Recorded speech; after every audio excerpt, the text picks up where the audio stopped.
अर्चना, तुझं नाव उच्चारलं की डोळ्यांसमोर दिवा, फुलं आणि हात जोडलेली एक निशब्द श्रद्धा उभी राहते. अर्चना म्हणजे काय माहितीये? फक्त पूजेसाठी केलेलं नित्यकर्म नव्हे,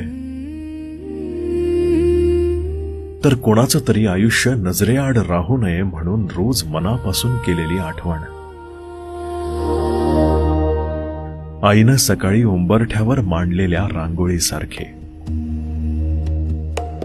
शांत तरी उठून दिसणारी.